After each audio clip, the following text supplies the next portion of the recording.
school Heavy D letting them know.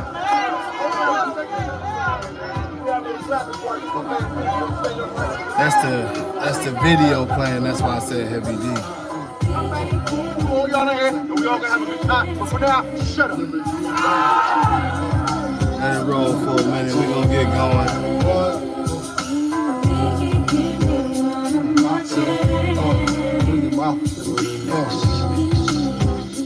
First things first, I pop them. Freaks all the honeys, dummies, playboy bunnies, those wanting money. Those the ones I like, cause they don't get Nathan but penetration. Unless it smells like sanitation. Barbars I turn like doorknobs. Heart throb never, black and ugly as ever. However, I stay Gucci down to the socks. Rings and watch filled with rocks. And my jam locked in the Mitsubishi. Girls pee-pee when they see me. Navajos creep me and they teepee.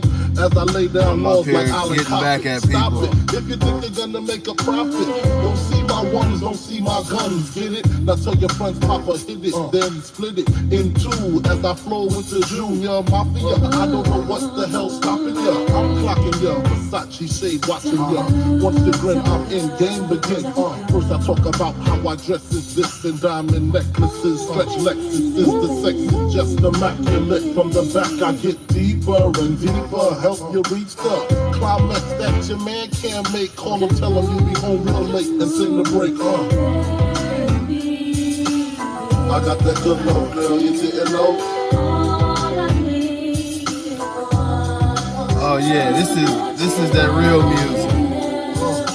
I got that good love, girl, you didn't know.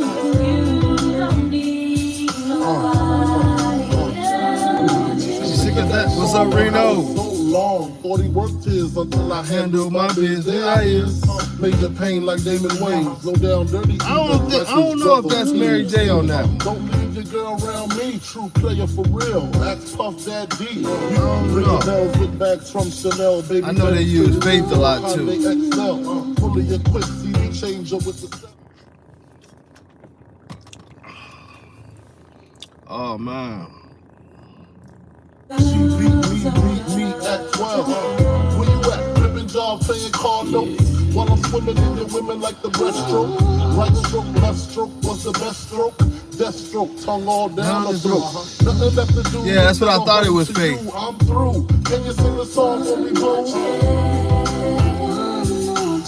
I got that good love, girl, you didn't know.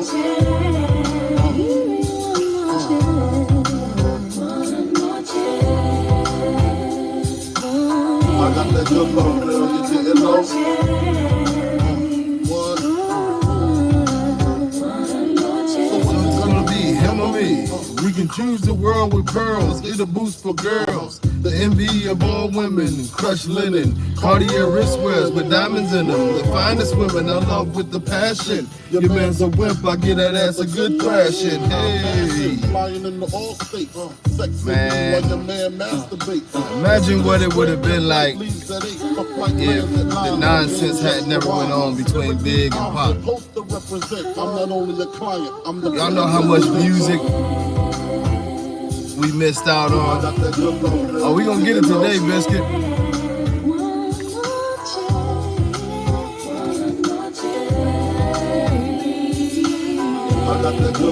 I'm gonna let Big roll out, then we gonna have us some fun. Damn. I get emotional listening to Big sometimes. That is good shit there. Whew, man, I tell you what. And y'all forgive me if y'all know, I always do these after therapy. Most days, next week it won't be after therapy. I'm gonna do therapy earlier in the week. And I'm down to the 1 day a week now, but it's strange. I think I've told y'all this before. And when I tell y'all this, don't y'all laugh at me, but my memory really do be messed up, so I be forgetting. It's a combination of the medication and the doctor said maybe I'm having some lingering effects from that concussion, but I told him sometime I'll be like sitting there, and maybe it's just getting old as hell. You go to the store and you just sitting there looking like, I know what I'm supposed to be getting, but I don't know what I'm supposed to be getting. But So if I repeat myself, y'all forgive me, man. But this week, okay, you know what? I'm not gonna jump into. I'm just gonna jump into it, you know. And I believe it's that old age, man. Shit, it catches you. Old age. I used to box. I used to hit people with a helmet on, so my brain probably just doing whatever it wants to right now. Then you take in slamming your damn head into a windshield at 50 miles an hour. Poor head. But I tell y'all what, man, the American bully world has truly lost its everlasting mind. And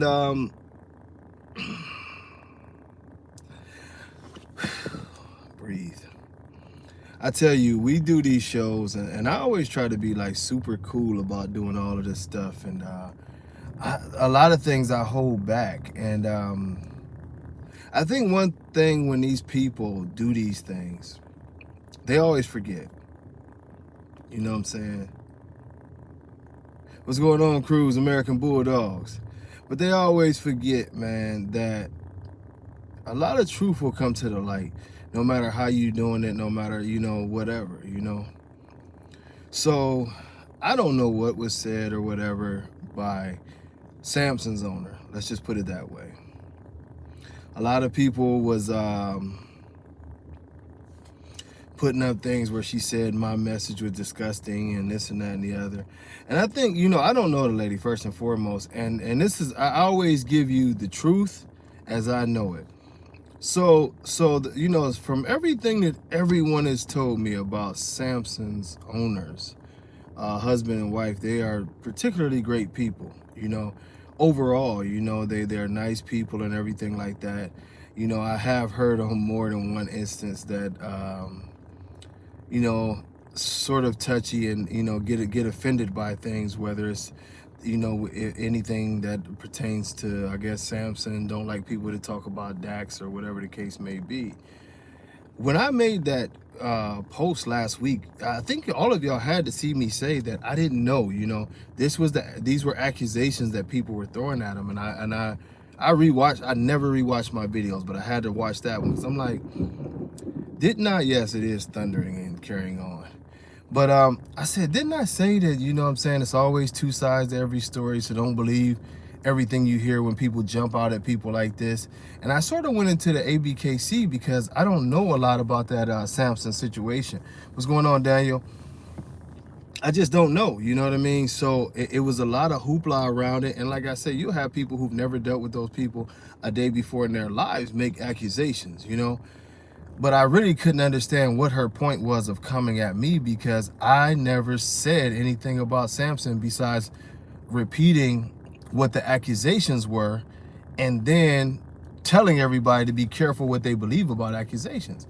So that, you know, it took me off guard, but you know what I mean? Exactly, Carlos. That's what I said, but she wanted to put up posts. And I tell you, so when you do stuff like that, I'll tell you the truth of it all. Like I said, I heard that they were great people, but I've heard about several other situations involving Samson that really don't have as much to do with them, but Samson's handler. And I've heard this. Now, I've talked to one source for a long time, and we would just chill. But by the time he had called me, several other people had told me that it's a long thing going on about his handler. What's going on, CC? About his handler possibly, you know, stealing semen. It's a long thing going on about several dogs in this community that may be off of Samson. You know what I mean? And like I said, because of discretion, I won't go too far into it. But yeah, you know, and this is something that, you know, if you want to talk about what was talked about, and like I said, one of the individuals I talked to was very, very cool, and we talked for probably an hour and a half, 2 hours, and I told him I wouldn't even say what he told me, but what he said correlated a lot with what another young lady told me, and someone else told me that's a little bit closer to the situation than all of them. Is that, yeah, Samson's, from my understanding, it is accusations that Samson's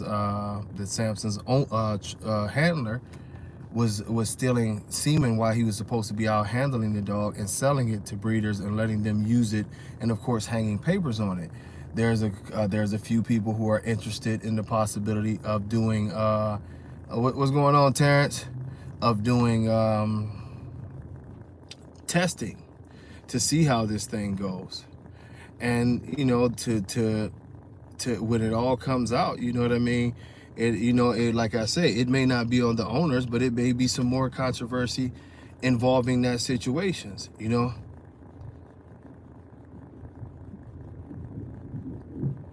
Yeah, and see, and that's what I'm saying. I've heard so many stories involving them, and that's why I don't understand why she would try to come at me, because I've sort of defended them in many ways to say, you know, be careful what you hear. It's a lot going on with that dog now. There's a lot of different stories. Of course, you always had the jackasses that come in and they throw things out there like, oh, these people wouldn't send me my semen and this and that. More than likely, it's probably some shit to where they came in late as hell and wanted the people to ship out semen in 3 minutes, which is not possible. Most anybody will tell you, if you shipping semen, you know, fresh semen, it should be, you know what I mean? It should be something that you're given 48 hours. You know what I'm saying? To, but you know, more than anything, I tell you, it just further reiterated to the fact that it's a shit show, a absolute shit show going on at the ABKC. That's all it proves. That's all it does. It shows that there's an absolute shit show going on at the ABKC, as always, because if you have all of these, what's going on, Blackout, Jay Bretto, you know what I'm saying? If you have all these situations going on between your star dogs, let's call them that, and your big name dogs and your big name kennels, whether it was, you know, we got to talk about him, but whether it was Bashar or whether it was, now they're dragging Samson into it. And like I say, this is the way a lot of the story sounds, is that the people themselves who own the dog could have been getting robbed. But you know that it's a good possibility that other kennels have used his semen, hanging papers, and all of these different things. Why not start bringing the hammer down and DNA testing the dogs that are involved in these issues? You know, I mean, after all of these years, and I tell you, and this is the thing, even the people that they don't like, one of the reasons why they don't want to DNA test them is because then it opens up the door for fair game. It opens up a door for the thing of, okay, I would like to DNA test all your dogs and make up some shit just to get rid of your ass if I could. You know what I'm saying? There's several people that they probably would like to do that to, people who've used to be with them and, you know, all of that shit. But at the same time, it would open up the door to, you know, well, why isn't Bashar being tested? Why isn't this being tested? Why isn't that being tested? And it becomes, you know, it becomes a huge issue. And we've seen this over and over and over again. And that's why I say now, you know, people should just call it what it is. It's a fun show. It's nothing that's significant about this as far as trying to keep the breed at a healthy point. It's nothing that, absolutely, everybody needs to be DNA tested. You know, DNA tested dogs, everybody has a profile. That way you don't have any issues. You know, I mean, to take it a step further, there should be more evaluations. You have judges at shows, you have reps at shows. My reps in particular, when they're going out to shows, one of their jobs is to look around and see if there's something, you know, from what we would say is probably unacceptable with a certain dog, and try to see if that dog is registered with us. If that dog is registered with us, or if this person has tried to enter the dog in the show and it is registered with us, that we do a review on the dog and pull the dog's papers if it's something just you know, drastically wrong with it, like being a Merle dog, you know, which we don't accept, you know. And that's the problem. You know, I mean, people been calling for boycotts of the ABKC for years, but they're just stuck partly because of, you know, I could say I'm at fault for that, for not having my shit together with tbkc fast enough. But the other registries just haven't stepped up enough to really run them off of the board, and they're handing it over. But you know what I mean? It is what it is. You know, and I think now we have to get to a point to where you got to change the whole culture of this community. You know, we talk so much about the prices and this and that and the other. Man, anybody who's ever had any kind of, you know, I mean, RKC came within a millimeter, but the problem with the RKC is that Fabian start turning into the ABKC, and when you have a bunch of people who are following you, who are very, very staunch about what they love and about, you know, passionate about their dogs and everything else, and it just fell apart for Fabian. That's why you just saw the RKC disappear when he made all the wrong moves like at one time, and everybody lost all kind of faith, you know. But you know, it's a lot. Man, Fabian, I don't know if that's shooting yourself in the foot or shooting yourself in the head. You know, I thought Fabe was gonna roll it out. He had it going, man. He had it going. It was the same thing. It was a registry called the UBKC. You know, that dude was rich, and you know, he put up a lot of money. He had everything first class, but he didn't have enough patience. He had everything that he would need to do everything, but it just wasn't enough patience. Then, you know, when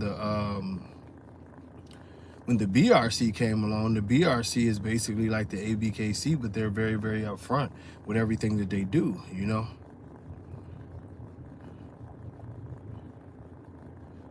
Well, if the ABKC was to get overrun, you know what I'm saying, by another registry, basically, other registry takes top dog, what would happen to the lineage?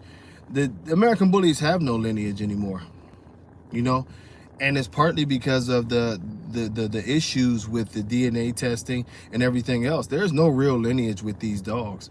I mean, to be honest with y'all, and not to be so dramatic and not to be over the top, but you know, the ABKC destroyed the American bully breed. It was a point where you could say, what's going on, Marcus?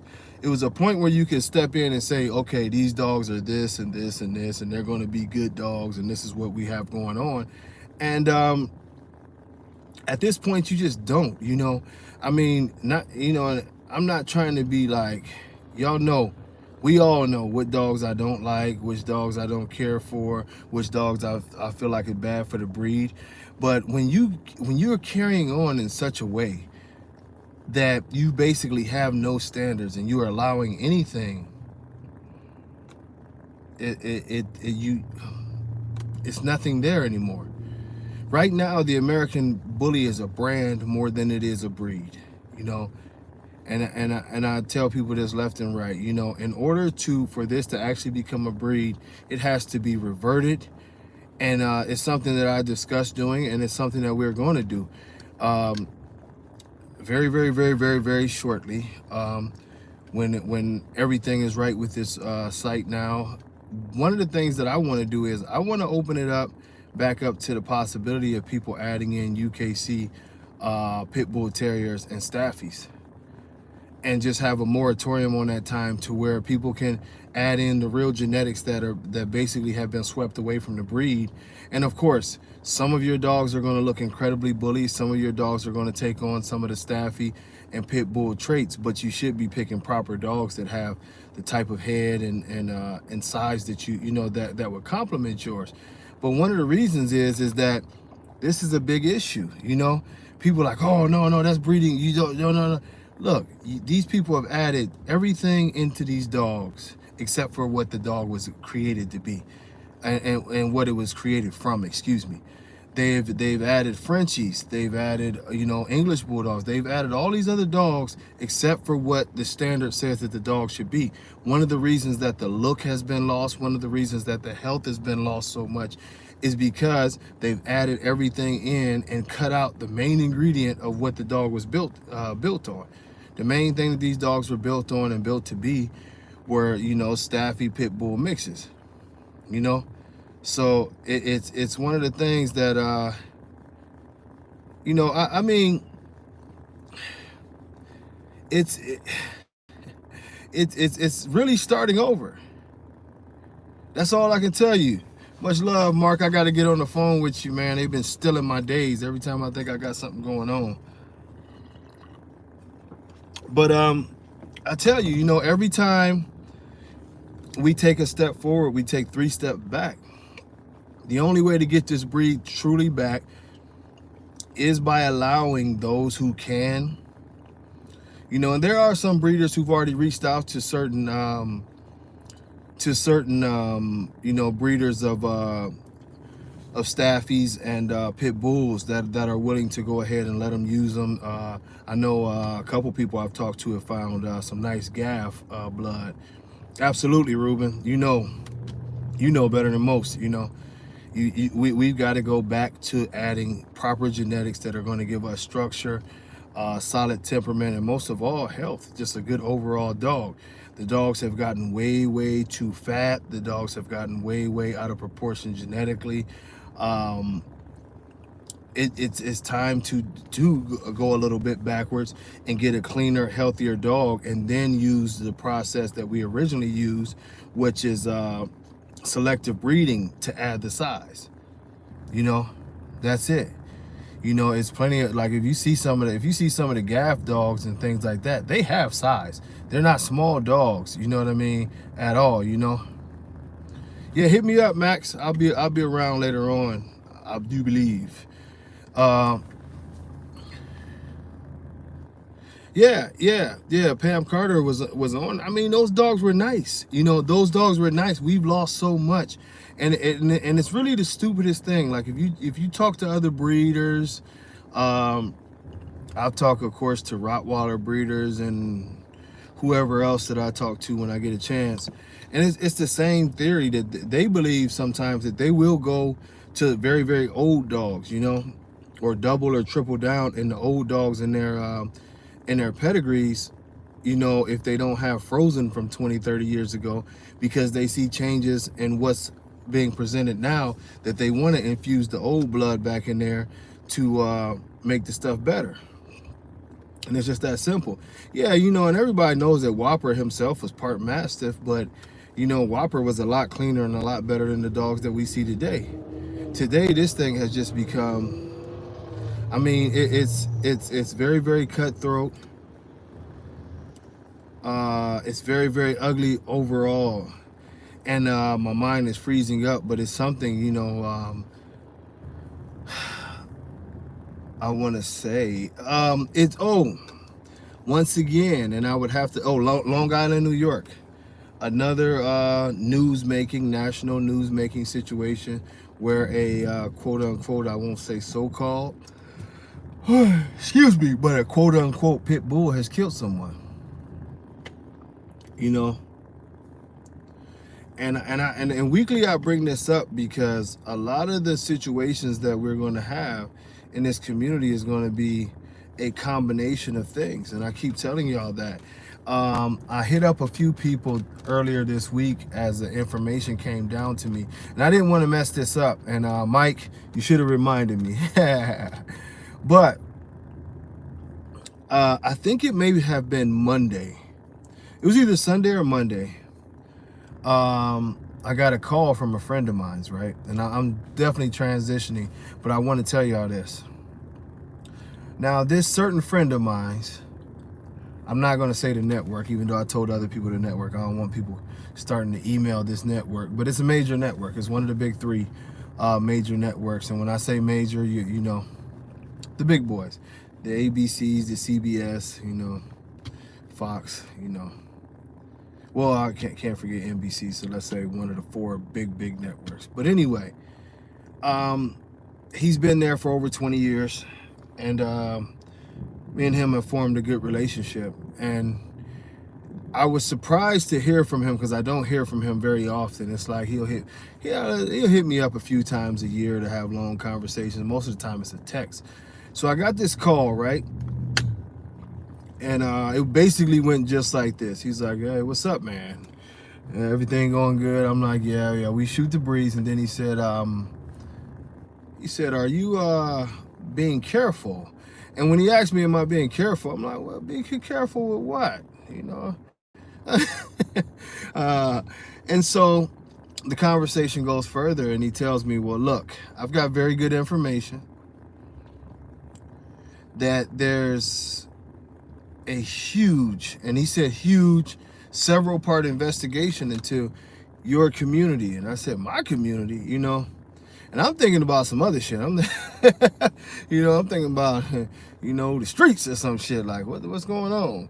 And he said, no, he said the dog community. And he said, particularly your breed of American bully. He named the exotic. He named the French bulldog. He named the English bulldog. He named the pit bull, of course.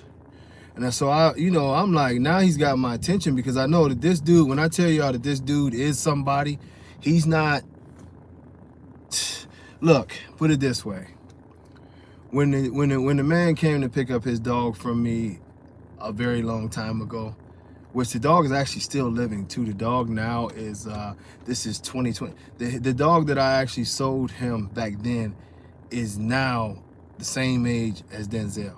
They were born a few months apart, so that dog would be like 5 months older than Denzel. Still living. From a different litter though. But yeah. What he told me is this. He said, now this is why he said he paid attention to it. But when he came out to get the dog, I skipped over that part. The gentleman is so well off that he actually chartered a plane to come get his dog. Didn't want to do shipping, didn't want to do nothing. He chartered a plane, set up meetings in Cleveland, and flew, got his dog, took me out to dinner at a great place downtown Cleveland.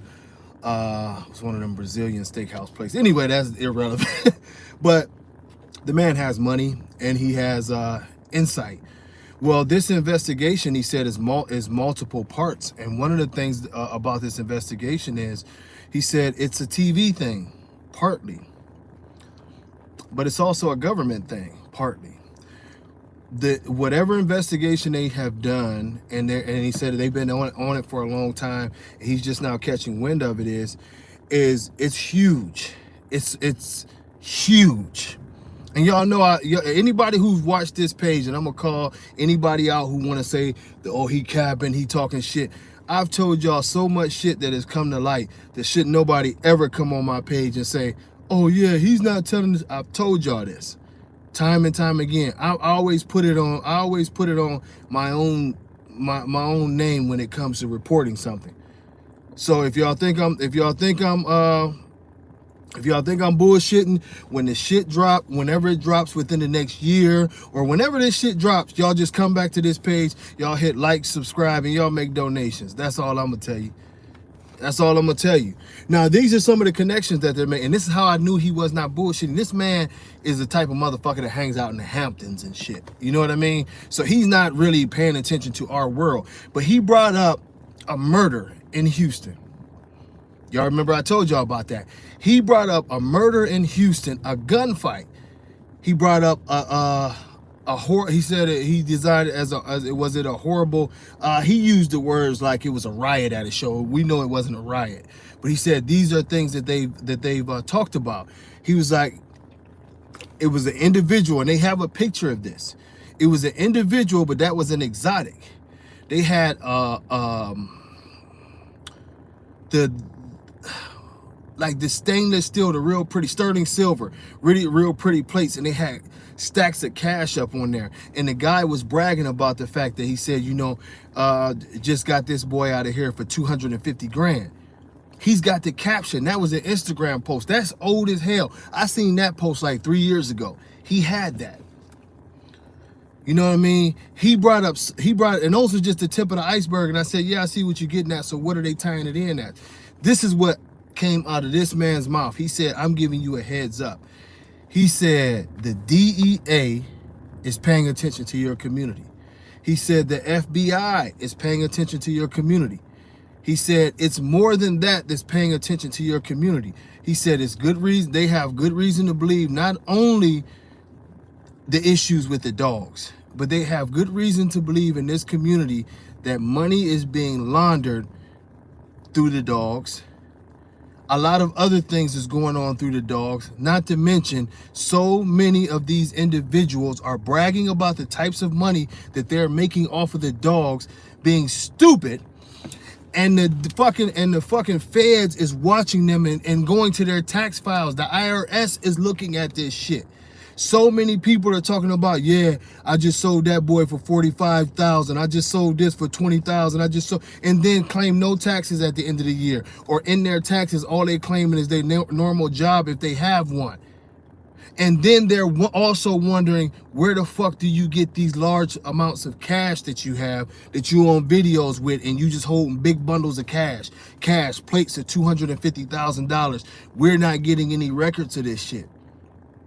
So like they do with all investigations, they start calling the animal cruelty people and different things like that. Now you've got all of these agencies working together, and they're looking at this community. And if y'all think this shit ain't gonna hit the fan, watch what I tell you. Watch what I tell you. Watch what the fuck I tell you. I'm putting it on the church. I'm telling y'all that right now. Several of us have been talking about it for years, like they gonna fuck, somebody gonna get. These idiots have went so far with this stuff. You know what I mean? So far with this stuff, and some of the stuff that they're doing, these people coming to see about you. Now, I don't know what started. As he said, you know, he would have to do some more looking into it. It's just something that came to his attention through some other people that he thought I should know about, that this whole big thing was going on. But the fights and the murder really kicked this thing into full drive. You know what I'm saying? The fights and the murder really kicked this thing into full drive. It had it going full go.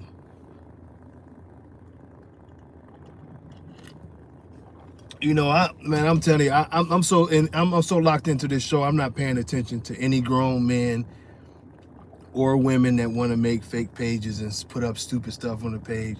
I'm giving y'all real shit. But what I say is, you know, I've been telling people for years, if you taking in these kind of funds, and hey, whatever you sell your dog for, that's your business. You know what I mean? But go claim this shit. I mean, you can always get you a tricky tax guy that know how to get you a million deductions to explain why in the hell that you made $100,000 off of dogs, but you got to pay for food, you got to pay for doctor's visits, you got to pay for this, you got to pay for that, you got to pay for this, you got to pay for that, you got to pay for this and this and that and the other, yada yada.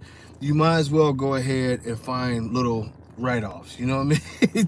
Get you a good tax guy. He will hook you up, but make sure you claim that shit, man. Because I'm telling you, this dude that I mess with is such a reliable source.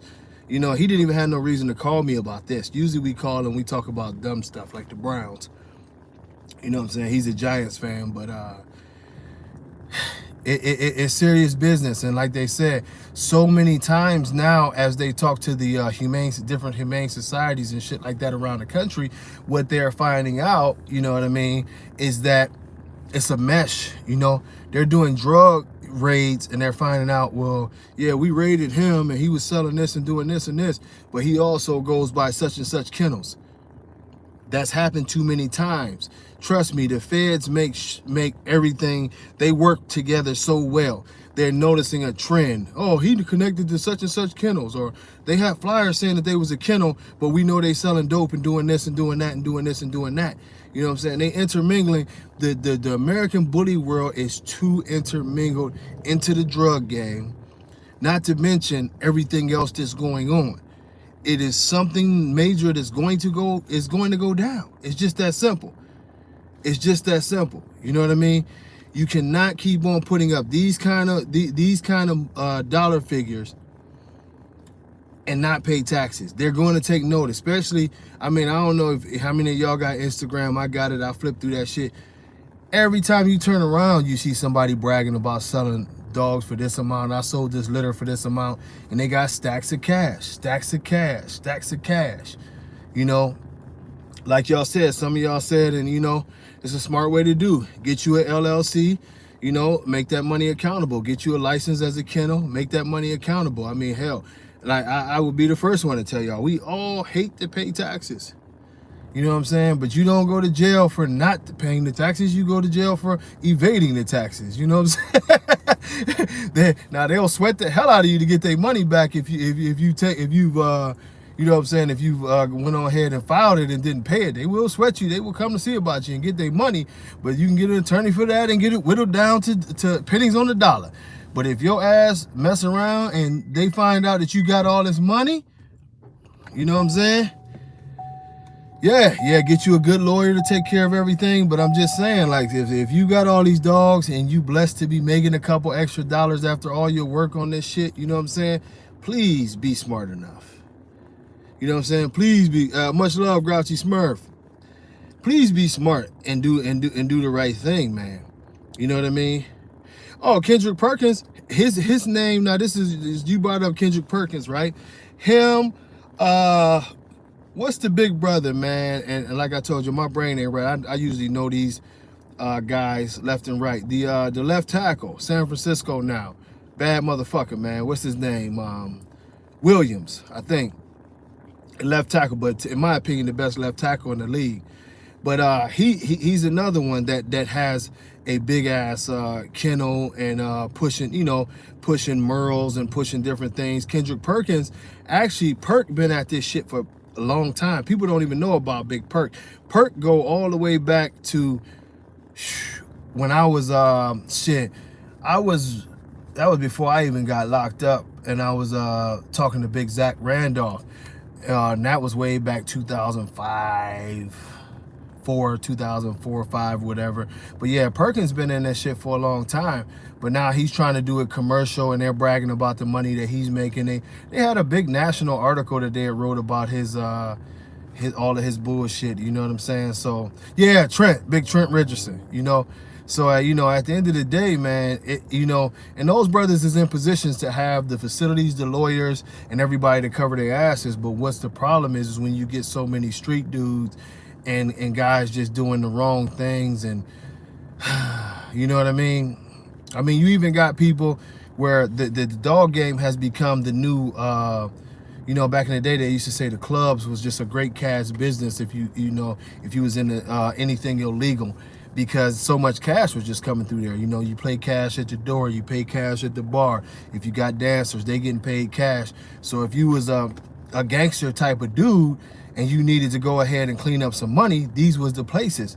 Well, the dog game is turning into a similar avenue now, to where, from what he's telling me, one of the biggest red flags that came off is that some of these so-called, I don't want to say so-called, but some of these drug busts and some of these, investigations were popping up where these individuals was bragging about how they were cleaning their money up and saying that they were, whatchamacallit, that they were, that they were selling dogs or whatever, but it was really, money coming from other places that it probably shouldn't have been coming from.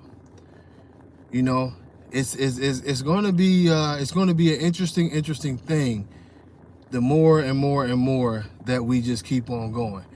And like I told y'all, man, I know y'all like to go back and forth with people, but look, that ain't, man, and that hokey pokey, that ain't nothing but Bobby Deans, y'all. And then, you know what I'm saying, if y'all come on my post to entertain that guy, everybody who want to entertain that clown can leave. He makes up a new thing every day. I went in on the dude a couple weeks ago. Like I told y'all, the dude is mentally ill, beats on his mom. That was all exposed. You know what I'm saying? Lives in his mom's basement. That's who he is. Y'all know what I'm saying? This is the same cat, you know what I'm saying, with the with the little sexual charges and checking out his stepdaughter and all the shit. The dude who starved his dogs to death. Yeah, exactly. Rob, that same cat, man. Robert McCormick, that same dude. You know what I'm saying? Old perverted, depressed, crazy, beat your mama up, Bobby Deans. We can't do it, man. We just can't do it. You know what I mean? It's just, we can't do it this week, y'all. I'm giving y'all real information, so y'all just got to know who he is, and that's who you dealing with. Some perverted, demented motherfucker in the basement that get his jollies off of going on people's pages and starting trouble and shit. We can't do that. We on serious talk right now. But I tell you, yeah, I don't even know how to do mods and shit. I got to figure all that out. I promise y'all. I promise y'all. But you know, but I tell y'all this not to be breaking news, dude, or whatever. But look, if any of y'all know me, you know what I'm saying, man, Rob, you know the devil don't die. The devil don't die, y'all. I can have a disagreement with you or whatever, and we be all good the next day. You know what I'm saying?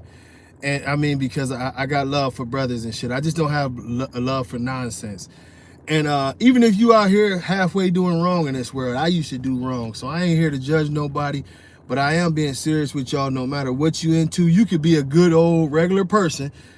And it's very, very tempting. You know what I'm saying? You might have your 9-to-5 job and you get you a couple good litters in that year and you done brought in you some decent money and you like, shit, I ain't claiming this bullshit. I don't want to. And you don't know who you done ran across.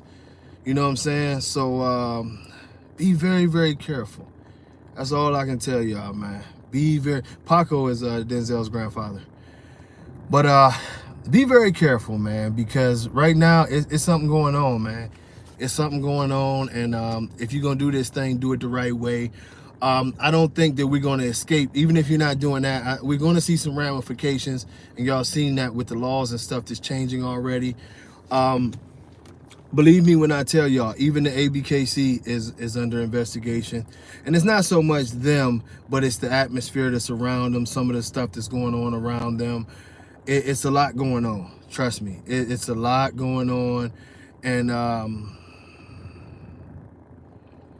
everybody needs to be careful. Everybody needs to take care of themselves, you know. It wasn't going to be a thing. Y'all remember last year when that big brawl broke out and it was on TMZ. How do you know, I don't know how a community just thought that we was going to keep getting away with it. Then a man gets murdered at a gas station in Houston over a dispute about a dog, you know. And like I said, then you had the young lady who the guys came to her house and she's outside. I don't know if that was a Mac or if that was a whatever, but she's out there flat out letting loose, you know what I'm saying, in the street, in a shootout, you know, shooting at these individuals, as she should have. But it ended up on the news. You know, she handed over the video. They did the interview. So when these things keep on happening, you know, certain people in high level places is looking like, And then they start sending, you know, like they might just have one little investigator. That's the way that shit work. Like, why don't you look into why is this? What's going on with them over there? And then they get to see it. You know what I mean? They get to see. I mean, you go into one exotic show and you could probably come out with 32 indictments. You know, because they just so flagrant, from anything from throwing dogs in the trash cans that died at shows, to the fights, to the, you know, to the all of the money being flashed around and all of this and that and the other and all of the ignorant talk. And it's a lot going on. And I'm just telling y'all, a lot of us are just here because we love dogs and we are here trying to protect, you know, what we love. You know what I'm saying? And now, Denzel's dad is Gargoyle, and Paco is Gargoyle's father.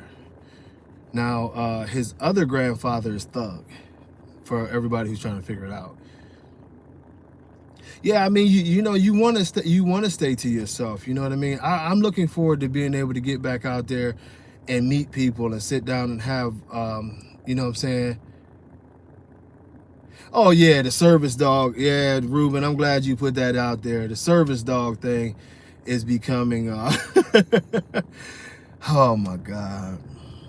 And believe it or not, that's becoming an issue now, because so many people are trying to claim these weird dogs as like companion animals and this and that and the other to get them on the planes. And so they're going to be changing up some laws on that pretty soon too. It's all a mess. And it, to me, it's sad because our community has just, in 20 years, our community has really, really screwed the whole dog world up. You know, it just doesn't make sense, man, that at the end of the day, you turn around and you look, and we went from such a place of respectability that at one point in time we had Caesar Milan and MTV and, you know what I mean, some Hollywood celebrities coming to our shows, congressmen, I mean, you name it. We had people, and a lot of these people we did not pay. You know, I told y'all, We paid some people like Buffetted Body and all that shit back in the day, but there was a lot of people that they just came for the love of the breed, and it was starting to be a man. LTO, do not believe that he don't breed nothing. I'm trying to tell y'all who it is so y'all don't entertain it. He don't breed nothing.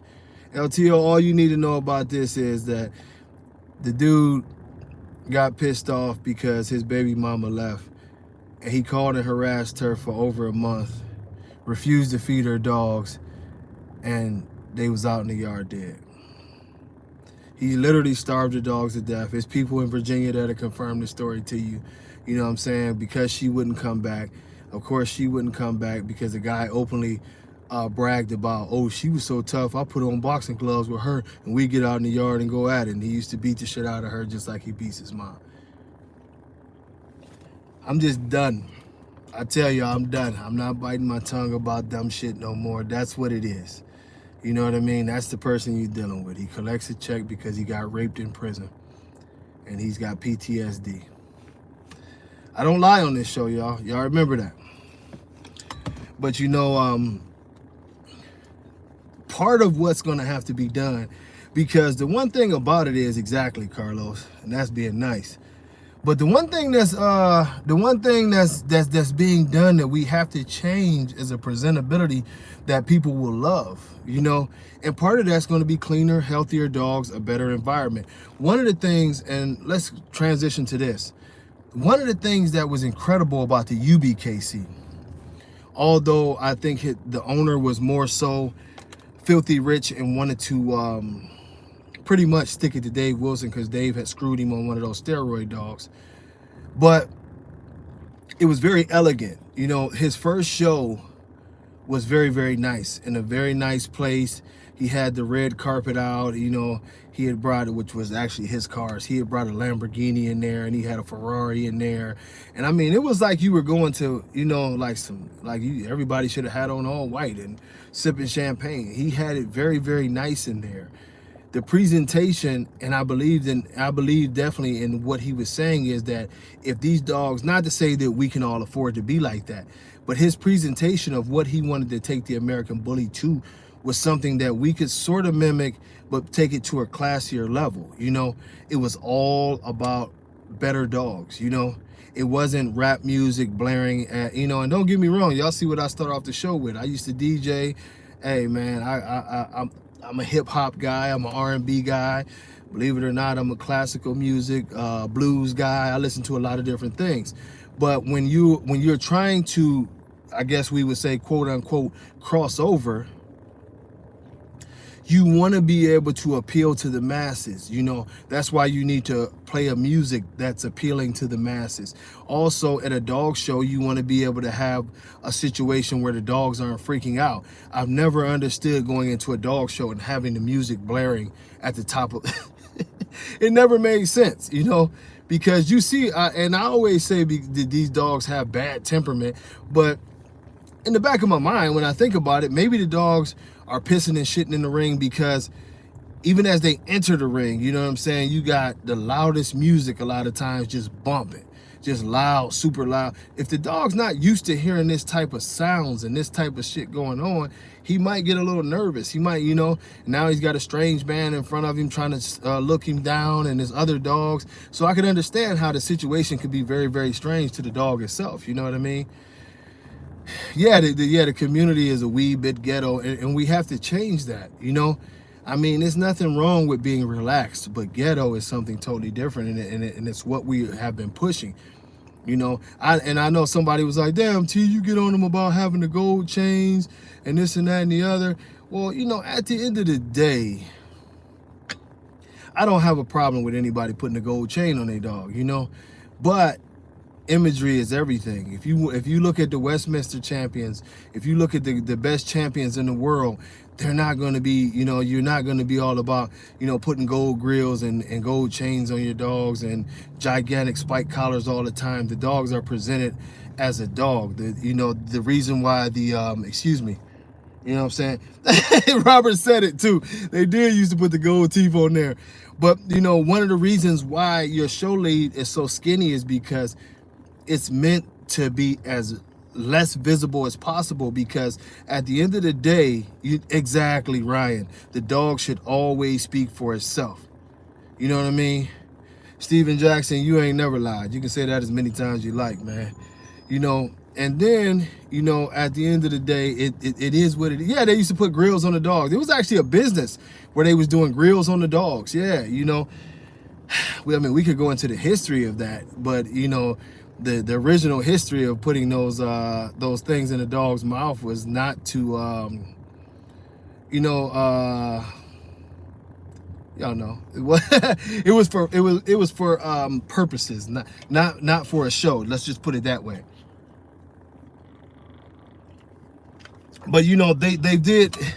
No, I'm not joking. They used to put grills. Robert just told y'all. I didn't even make that up. Yes, they used to put grills in the dogs' mouths. I've just seen so many crazy things. Yes, it used to be used for fighting. I didn't want to say it, but that, yeah, it used to be used for fighting those fangs. Yeah, but you know, they did all of this stuff, man. But you know, it's like how, you know, I've told y'all this a million times, and I've actually sat in on conversations, and I'm gonna tell you, this was one of the conversations I had, and it sort of let me know, because like I told y'all, I don't, you know, all praises be to God that I've made it through the things that I've made it through, first of all, by saying that. You know, I used to live a pretty, you know, not so cool life. I definitely wouldn't want my kids to be what I was, and that's why I stay on them, and that's why I try to be a good dad. And I'll start off by saying that, but I used to do things, you know. And when we were originally starting this dog thing, it was a triggering point that let me know the mentality of Dave, Cruz, and other people around, right? Because, you know, like Blow Jeans, it was 2 spoons with cocaine on it, but it had the pit bull there. You know, it was, you know, the whole thing, anytime anybody interjected about making the situation classier or doing something like bringing in outsiders who could, you know, who could give us more credibility and things like that, it was always shot down, you know. And I remember one, you know, incidents in particular that really made me look at them like, damn, that's crazy, is, you know, it was a particular doctor that wanted to come in and basically just do a sort of a seminar to talk to us about the health issues and the concerns of what is the brachiotic breeds, or y'all know what I'm talking about. The bull breeds, the smashed in face breeds. I'm the worst at pronunciation. It does not matter how many times I've had to say it, you know. But you know, the doctor wanted to just, hey, give me a platform and let me see what's up with you know what I'm saying, the you know, let me teach your people about the different things, you know, good and bad, that they can do with the dogs, but the health concerns, you know. Oh yeah, we'll get with you and this, that, and the other. But they, you know, they kept playing him off. So finally I got with Dave and I'm like, hey dog, why don't you want to do that seminar and this, that, and the other? And so he tried to give me this political shit. You know, basically a lot of dogs out here is, you know, sort of messed up and this and that and the other. And it goes to a lot of what I told y'all when he talked about the extreme dogs. He said, you know, I don't want to turn people off where they look at their dog and they feel like, damn, my dog shouldn't even be bred and it shouldn't exist. I was like, but it shouldn't. Well, we're not at that point financially and this, that, and the other, you know what I mean? That's why we got to keep things. And he slipped and he said, we got to keep things at a certain level of people until we get built up. Then we, you know, sort of, I was like, so what level of people are we getting at? And he kept, you know, now he, you know, he's in a word battle with, you know, with a wordsmith, so to speak, you know what I'm saying? So, you know, basically I broke him down to the point to where, you know what I'm saying, he basically admitted that I wanted sort of stupid people. I wanted people who I could get to believe the things that I say. I don't want people who can question me. And if y'all have ever noticed, even around like the ABKC, if anybody gets too uppity to start talking about, you know what I'm saying, cleaning up things, or they're a little too smart, or whatever the case may be, or they don't fall into line with what's going on, you know what I'm saying, it becomes one of those things that it's like they gotta go. You know what I mean? Marco Suarez will never tell y'all why he really left the ABKC, and Marco is a good friend of mine, but the truth of the matter is Marco couldn't fit because Marco wasn't willing to turn the page to go on with the nonsense. Oscar Gomez pretty much ended up being away from the ABKC on his own volition, but it became to the point where they were giving Oscar the cold shoulder because he was trying to do the right thing and saying, let's, you know what I'm saying, let's clean it up. Oscar will have no problem telling y'all that. The reason why Oscar went the other way, he called me personally and told me, you know what I'm saying? T, I got to do something, man, because my people keep asking me to do something and shit just ain't right. They want stupid people. This is why you go to the ABKC booth. You look at the shirts that James Cooper does. I'm telling y'all, man, it's no different than malt liquor in the urban community. If they feel like that they can trick you, they are fine with it. Go to James Cooper's booth and look at the type of shirts he sells. It's like a bunch of ignorant shit. It's nothing glorifying and great structure and putting the American Bully in a pristine look or none of that. He got the same shit. He used to make the shirts with the gold teeth on the dogs, all the big spike. It was always some hood shit. And this is hood shit from a, you know what I'm saying, from a country boy. I ain't even talking about no hood shit. But that's what they was on. That's why they always pushed it. You know what I'm saying? That's why with Dave Wilson, that's why I told y'all, if you look at the interviews and all that different shit, Dave Wilson was always trying to be something that he wasn't. Dave Wilson is a country boy. You know what I'm saying? If old Hokey wasn't tripping like he was tripping, he'd show y'all. It's pictures of Dave Wilson with scarves around his head like Tupac, like he out there gangbanging. Dave ain't never went to gangbang shit. Only case he ever caught was stealing some damn CDs. But he always knew to present a certain thing. He out in the woods with hoodies on and black gloves like he about to dig up a body or some shit. They always did that because he knew one thing is that, and I'm not insulting anybody, but a certain community would never accept the nonsense of you bringing these type of dogs in there. But you can take anything to the hood and tell them it's worth a bunch of money and they bite on that shit. So I'm not, and for y'all to give me so it's no confusion. I'm not saying if you like an American Bully, you're some kind of hood individual. I'm not saying that. But what I'm saying is a lot of the things that's being passed on now, look at the way that community is built up now. No real intellectual person can accept what they see from some of these dogs now. The rears, the horrible, you know what I'm saying, the horrible structure, the breathing issues, the obvious paper hanging, the DNA issues, the fact that 3 years ago you were saying there's no such thing as Merles in this breed, but now all of a sudden you putting Merles in there and you calling them blotch. You need a stupid motherfucker to follow this. You can't take this to an educated group or a smart group or even a street smart group of people. You need dummies to follow this shit. And when I say dummies, I'm not just saying dummy in the total term of intellect, naive. Let me paint a picture for you. That's it. Let me paint the picture for you. Let me tell you how you should think. Let me get you naive enough that, you know what? Hey, let me tell you this story. That's it. I mean, many of y'all have come on this page and y'all have talked about, you know, the double talking and this and that and the other, you know, that we see even the top people in this thing, they keep on changing. Like I said, you know, it was a post on there and y'all sent me that and y'all seen I made the video. Why do they hate you so much? I ain't changed. I ain't took not one thing, well, some ads I've taken off this page. Just an ad. If a dog was no longer for sale or something, I take it off. But as far as actual content on the bully rants and this and that and the other, I've never taken it off. Y'all can log in, put in bully rant 1, and y'all look what I said through bully rant 1 through 10. If you got the stomach to sit there all that time, it's the same thing I say now. I've never sold out. I've never believed in fucking over these people to the point to letting them have a bunch of screwed up dogs and watching the community die at the hand of the dogs. That's why they hate me so much. They can try to take shots at my dogs, but my dogs speak for themselves. It's the reason why they keep on trying to use my shit to fix their shit.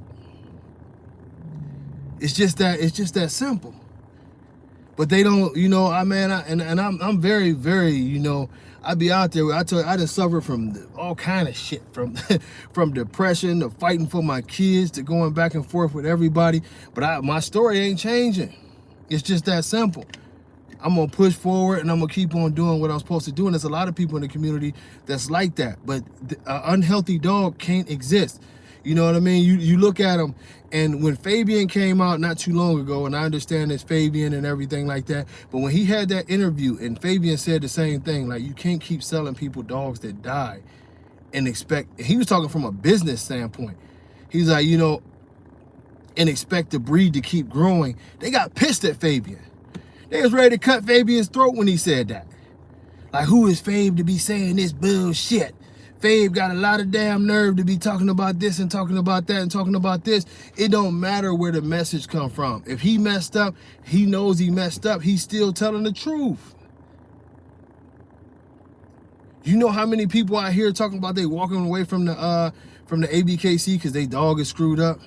They allowing, they got so many screwed up dogs in there. I'm just through watching the screwed up dogs win every now and then.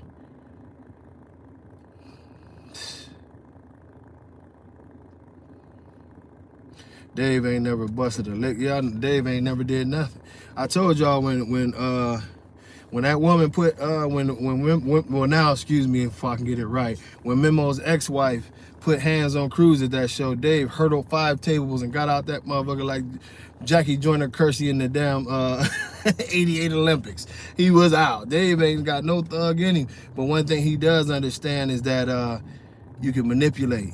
You know what I mean? And this is the art of manipulation, you know? I'm just being real with y'all. This is it. Like, you never, like, somebody asked me before, why ain't you never said nothing about Oscar? You know, that's because your boy. No, it ain't because he's my boy. He is my guy. Got mad love for him. But at the end of the day, Oscar has been producing good dogs for years. I never said Oscar's dogs is 100% perfect. Hell, mine ain't 100% perfect. But he's been producing good dogs. When I talk about my guy Marco Suarez, I didn't say Marco's dogs was perfect, but Marco got very, very good dogs, and he stuck to the standard. He stuck to the script. Much love to Marco. You know, the same thing goes for a lot of us. If y'all look at my friend on there, Ruben Cortez, you know, a lot of people don't know Rube like they know us, but if you ask Ruben to show you some dogs. Ask Ruben to show you some dogs. I've been to Ruben's house many a times. My kids call Ruben uncle. I go to Ruben's house. Ruben don't have no special setup for his dogs to where he got to cool them off. His dogs get out there and they run around and they do their thing. That's because he's got healthy dogs. If you ever need a puppy and you need a puppy at a decent price, good quality dog, hit up Rube. Marco got high prices. I ain't gonna lie about that. But Oscar, you know what I'm saying, still good prices. You know what I mean? Good dogs that's gonna live for some years, man. You know what I'm saying? I ain't lying to y'all. I don't know how to block people. I'd have been blocked hokey pokey. Every time I've tried to block somebody, I've ended the live. So that's the only reason why I ain't blocked them. I'm sorry, I don't. I'm gonna do some technical studying on how to work all this shit. And hopefully things will get better. But you know that this community, you know, when we talk about, you know, hip issues, we're getting flooded with hip issues. We're getting flooded with the that's a mutation. I don't care what y'all say, but it's a mutation of the long ass back. I've seen more wiener bullies than I care to see. That's a mutation. We should not be seeing this. You know, the hip issues, the way that you see these dogs waddling now, and as a judge, it just drives me nuts. You're immediately disqualified, even though you don't know you're disqualified. If that dog, now I've seen, and I won't say who the dog is, he's since passed. I've seen one dog that I knew had bad hips because of a test, and the results of the test got leaked to me, and he had flawless movement. It was weird as hell, but more than likely his hips were not bad. But most of these dogs that we're seeing that's doing that incredibly terrible wobbling thing, that's bad hips, man. The joints are all off. And I'm going to tell you, even if the hips are set properly originally, if that's the way that dog moves with that herky-jerky motion, it's just destroying the ball in the hips. Those hips will not last. I'm telling you, it will not last. Another thing that y'all don't understand about the hips, right? And now we can talk some dog shit. I've been asked a lot about straight or stiff stifles. Well, we'll talk about it in our own anatomy, right? If you are under the belief that if your knees don't bend, that it does not affect your hips, you're kidding yourself. This is a huge problem. A lot of these dogs have very, very stiff or straight stifles. Now, of course, it raises the rear, but one of the huge problems is that it creates an immense amount of stress on the hips. We are designed by the greatest engineer of all times. And it is a reason why our knees bend. You know, everything works flawlessly. It's a reason why if you hurt your knee and you go too long without fixing your own knee, or even it could be the ankle or a foot issue, you'll notice on the other side that you'll start to have a complication, whether it be hip, knee, or wherever you're compensating from. So the simple fact that that leg is straight like that, there has to be a compensation coming from somewhere. It's a huge chain reaction. Where this will typically come from is the most weight-bearing joint. The most weight-bearing joint, if these legs are stiff, would be the hips. This means that, say for instance, in a weird situation that the hips were great and they started off great, the hips are now taking an impact that is probably 300 to 400 times, percent wise. So let's just say 3 to 4 times what they would normally be taking. It is not designed for that. There will be immense amount of wear and tear where this dog's hips will wear down faster than what we expect it to. You know, in a dog's life that's supposed to live 10 years, if you say it's wearing down 4 times as fast, that means that dog's hips will be gone at 2.5 years. How many people in this bully world have heard people talk about their dog's hips being pretty much done at 2.5 to 3 years old? Hey, Grouchy, you know what I mean? This is what happens. It's a breakdown. It's a steady breakdown. You know, all of this goes together. I can even tell y'all about the spine, right? And later on today, I dread it. I know it's going to happen. It's going to happen. This morning, what they did to me is I get in the machine, it hooks up under here, it pulls, it decompresses the spine. Sometimes you'll even hear like you're cracking your knuckles or whatever. You'll hear a pop in the back, in the spine. So what happens is, for me, is the body rejects this. And right now I'm feeling great. He did everything, you know, cross my leg over, pop my back, pop it on each side, adjusted the neck. You know, I feel good now. What's going to start to happen later on today, probably in the next couple hours, last time it happened shortly after I got off of here, is that the back starts to spasm. The muscles start to sort of fight against the pulling that was there before. The adjustments and things getting, you know, even though it's making the spine and the joints better, the muscles and the nerves have gotten set in a way that they were used to the way it was. So by aggravating those things, I'll have bad back spasms. My neck will tighten up, and it's not been tight all week. You know what I mean? It's just one of those things that happen. Now, this is 1 day of therapy, and trust me, by Monday, I'll feel great. You know, a couple days of ice to let this heal. But imagine every day going through something like that. That dog's spine that's dipped down like it's dipped down is. This is neurological. This affects, you know, not to give everybody an anatomy lesson, but your spine literally is the message center from your brain, you know. So it's transferring the messages everywhere to the body. But if the spine is damaged, of course, we know you can't walk in some cases, or you might lose control of 1 or 2 limbs, but you can also end up with other nerve or neurological issues. Well, when that spine is in a bad position like that, carrying a lot of weight, it's inherent damage that's going to come to that spine. And then you'll start to see issues with these dogs that come in many different variations. And the funniest thing is, in the bully world, I've heard people talk about the seizures, and I've heard people talk about, you know what I mean, the dogs going limp at certain points where they start to lose control of their legs a little bit and the legs flop over. That could be the elbow, but that could also be neurological. One of the things that happened to me, it happened last week, which is weird because it's the same. I did the same thing last week as I did this week. Today is technically a leg day at the gym for me. But what was happening is I was losing control of the leg somewhat. It would just be like I would be walking and my knees would buckle. So I had to do things that it wasn't going to be weight on top of me in case it happened. But, you know, I talked to the doctor and she said, yeah, that's all part of it. Anytime you mess with your spine, you could have these little things happen. It happens with the dogs. That's why it's so important for us to, you know, to have a dog that's built the appropriate way. You know, it affects the lungs. You know, I know most people, oh, what are you talking about? The spine affects the lungs. The messages from the brain to the heart and to the lungs come through the spine.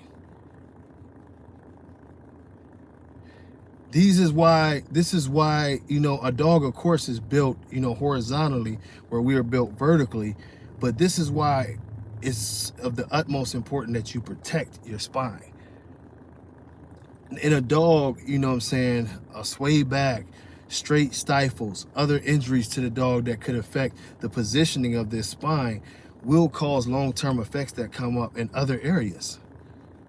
This is just something, and this is why no one, you know, a lot of people just like, oh, y'all picking on them dogs and you picking on this and you picking on, no. Like, and for instance, right, if you look at South African Boer Bull as a breed that sometimes can be a little higher in the rear, and it's more acceptable according to their breeders with that. But you look at the way that when their dogs are built with that little bit of a higher rear, and you notice the slope down, the back is actually still straight. This dog has, you know, coming to a point to where it's built that way. You know what I mean? The whole structure of the dog is still, you know, morphed into a point to where it's supporting the spine. Our dogs aren't built that way. When our dog's back start to go out, it dips in and it comes back up, and it tells you that in the center, it's a lot of stress there. Yeah, I've noticed that in the fila. I've only seen two. I think for sure two. I'm trying to think if it was a third one. I want to say it's a third one. I've only seen two feelers. That's an impressive ass animal, man. I would love to have one. I don't have the space. And feelers are mean as hell too. Feelers don't take no shit. But you know, this is all a process, and this is why the dogs are, you know, the dogs, I don't care what animal it is, you know, it's built a certain way for health. You know, when you start changing things about this dog structure, it's gonna affect it. You know, it's a reason why we keep seeing these dogs die so early. It's amazing to me that not one registry has oh yeah, I know the guy who started the Pacific Bulldog. Actually, originally the Pacific was going to be one of our breeds, you know. But the popularity sort of died down and it didn't grow quite enough. So right now we don't think that we're going to put it on there. But and maybe you look back to re-adding it if it picks back up momentum. But the reason why we said that is because it's not going to be enough to show. Yeah, it wouldn't be enough Pacific Bulldogs to ever really show because they're hard to find. But there's some cool ass dogs. You know, he had some bad ones out there, and I think John still has some very nice ones because John was actually on here last week, but he basically got the whole, you know, a ton of the original Pacific Bulldog stock over to him. So yeah, real badass dogs. Okay, hey Rube, put us on. Ruben said it's a pretty simple test, you know, to test your dog's neurological system, but it's something that we have to. It's definitely something we have to look into, you know, because when you start to breed neurological problems, I mean, let's just be realistic, y'all. We got like 45 minutes left. I gotta take a sip of my juice, but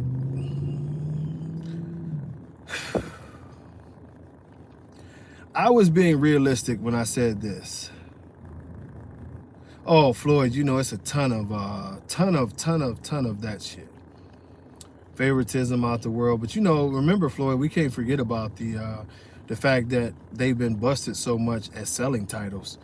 You know, it was so many people that came out like that. It's not even a secret anymore. Hell, J Mac, the people at Canada told him they didn't even want him to judge a show because he was running around in Canada trying to get somebody to pay $1,500 for the best in show. I mean, it you know, it's become utter nonsense. You know, it's become utter nonsense, and you know, it's up to us. You know, it's up to us to fix these problems. If we don't fix these problems, who will? You know. And a lot of it, what I was going to say originally was I was sitting down and really just thinking, and from the American bullies that we see today, how many would actually fit the standard? If you put in a standard, what's going on, Jay Wills? If you put in a standard basically stating, let's say, overall health has to be passed and overall confirmation has to be passed. And when I say overall, I don't mean your dog has to be perfect, but it can't have anything that we would consider to be a disqualifying factor. How many dogs today would actually pass that test? I would say that you would probably cut the breed in half right off top. Okay, yeah, send it over to me and I'll just post it on the page. Yeah, I'll post it on the page, Rube. Now, I mean, this is going to be a big, you know, this is going to be a big problem, you know, going forward, because there are going to be a lot of hurt feelings, but it is what it is. You know, we'll have to be the registry to hurt some feelings, and hopefully those people come back around. If not, no problem. But we have to, you know, put some heads on the chopping board. You have to get rid of the dogs like Mr. Beans. You know, I said like Mr. Beans because he's already dead. We already know he's dead. But we have to get rid of, you know, the beanstalks, and, you know, some of the other dogs are just getting rid of themselves, and even though fools want to try to remake the dogs. But yeah, that's amazing. But just thinking about that, that's amazing. Like, I want to repeat the breeding, you know, with the cleft lip. Y'all remember I was talking about Lippy? That's still amazing to me that a dog would die throwing up in the bed with your son, and your thought process is, oh, let me go get his cleft lip sister and inbreed her and see if I can make a better version of him. Pick up the pieces. But yeah, a lot of those dogs would have to be removed, you know, because one of the things when you're writing a standard, which I've had the privy to write a standard before, is longevity. And what's your proposed longevity? That comes into question. Now, one of the things is with the American bully, you would have to have a couple longevities. And this is why I say this. The standard American bully and the classic American bully typically live longer than the pocket American bully and the XL American bully. And the reason, and of course the reason being, is large dogs typically don't live very long. Yeah, old Lippy. And generally, if you start talking about the shorter American bullies, a lot of those dogs have dwarfism traits, you know, which cuts down their lifespan. So I think your goal, with those dogs would be 10 years. I've always said 10 years with your pockets, 10 years with your XL. That's a minimum. If your dog happens to live 14, 15 years, great. That means you're on to something and you're pushing, you know, you're pushing the bar even higher. But now this is one of the problems. You know what I mean? We always have to do the right thing. We always have to examine and take into account. And if many of you who don't listen to this page might not know this, but it's one of the things that I'm going to be pushing pretty tough, especially with some of the sponsorship money, is to have the proper necropsies done on the dogs that's dying to find out the cause of death. This is something that, like, you would see the AKC do and different things of that, because and it, you know, and it'll be it's not like, you know, we're just out here, let's see necropsy on every dog. But we will tell people, like, if they call us and they say, hey, my dog just died or whatever, okay, you do have a vet by you, can we see what's up with the necropsy if it's not an obvious cause of death. Like if you know for a fact that your dog overheated like crazy, okay, it's no need for us to do a necropsy. Your dog got hit by a car. But if your dog, if you walked into a room and your dog was dead at 5 years old and you can't figure out why the dog was dead, it's something that the registry would like to pay for the results of that necropsy, so we can continue our studies to find out what are the issues that are plaguing the breed, and even draw lines to say, okay, this dog was off of such and such and such and such. Let's put that in the cabinet. And, if it starts to be a parallel that we see a certain blood is dying early of a certain thing, we can address that, share the information with the community to say, this is a big problem with this certain type of dog. You might want to stay away from that dog or the combination of these two bloods because they're having issues. You know what I mean? And it's just that. You know what I mean? And the funniest part is that, now we see another clown come on here talking about Khan is running circles around. Running circles around what? See, this is the difference. And I'm going to tell y'all this once, and I'm going to mean it, you know what I'm saying? Once, real tough. You know what I mean? Man, I ain't got a skeleton in shit. I got rumors by bitch type dudes who like to talk. That's it. I've lived my life in the public for the last decade, and I've seen people come and go. But I've told y'all, when we get to talking about what's the marathon, that's the difference. Because, see, I breed dogs, and I'm going to tell you like this, Khan ain't never bred a dog that can fuck with my dogs for what I want. I want confirmation. I want tenacity. I want longevity. I want a dog that can do all the things that I want him to do. See, that's one thing. But when it comes to having dick riders and people who would jump on people's posts, oh, yeah, and y'all go give Khan all y'all money and y'all give Khan all y'all praise, and especially if you a black man and you watched him just degrade, you know what I'm saying, just degrade the hell out of our people left and right, including making jokes about some of the legendary black people, like what's her name? I'll think of it in a second. But you know what I mean? That's something different. You know what I mean? I'm not looking for applause. I'm looking for you know what I'm saying? I'm looking for the best dogs in the breed. Khan ain't never made nothing on the level of Denzel. Period. It's just that simple. What Khan did is what Bashar did. Khan is one of the greatest marketing guys out there, and he got a bunch of followers that will push a bad product. I'm not in it for that. I don't want my bad products go bye-bye. I don't want people to push no bad product from me. If you get a dog from me, it's probably something that you can start a kennel with. I can show you all the people. It's people on this page that if you go to their page and you will see they got some fire shit, and the shit is living for 10, 12, 13, 14 years. That's what I do. They can't come to, you know what I mean? Y'all remember when Mike Tyson lost his mind and said, you can't live with me in my world? You couldn't live with me in my world. See, y'all talk about the dudes who do, oh, yeah, and I'll kick your ass, and I'll do this, and I'll do that, and I'll do this, and that's what y'all consider success, the loudmouth dude. I'm from that school where I say, hey, meet me in the bathroom. Nope. Leave all the cameras. Leave all the friends out here. Meet me in the bathroom. What you talking about? Meet me in the bathroom. We ain't got to argue. We don't have to put on a show. This is not about opinion. Meet me in the bathroom. Then you notice that a man's they whole tone change. That's where I'm from. I'm from that era to where you go and you find the baddest motherfucker in the gym and you get in the ring with him. You don't beat up a bunch of low-grade guys and have a bunch of crew to cheer for you. So when y'all talk to me about Khan, Bashar, whatever, I've given them their flowers. When it comes down to making, you know what I'm saying, people believe in something and sell something, they're some of the greatest salesmen in the world. But my dogs live a decade and a half. How could you say you beat me? Not just quite simply from the fact that even though y'all know them people hate my guts, and this goes back to the thing of, you know what I'm saying? Oh, she big as a house. I pulled her in the house. Moana, yeah, I pulled her in the house. Big as a house. But this what I'm saying, like, and I'm gonna speak on myself for a minute. So y'all give me a second, because a lot of y'all ask, why do they hate you so much? But this is it. And for y'all who don't know, cause we got 100 plus in here.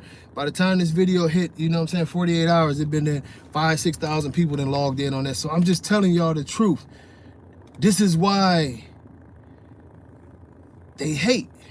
And I'm gonna break down the history. When the shit first started, we won. And a lot of y'all gonna be like, oh, we already know that, but they don't know. So let me tell them. So before it was ever an American Bully champion, we won. You know what I'm saying? Denzel went on to win the biggest nationals championship title ever. They didn't even like me then. Keep in mind, I tell y'all, for a history lesson, Denzel won in 2011.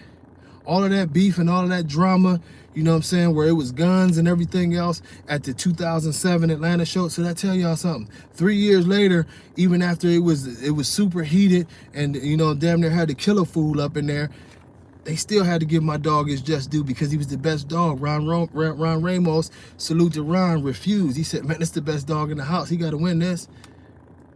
This is what I'm saying. ABKC, first ever champion. BBCR, they still got me on their, they still got Denzel on their page. First ever champion. You know what I'm saying? First ever 3 registry champion. First ever 3 registry grand champion, Denzel's son. You know, I produced the first ever champion to win in the States and then go to another country and win over there too. Champion. So bro, what I'm telling you is that when we talk about accomplishments, we speak 2 different languages.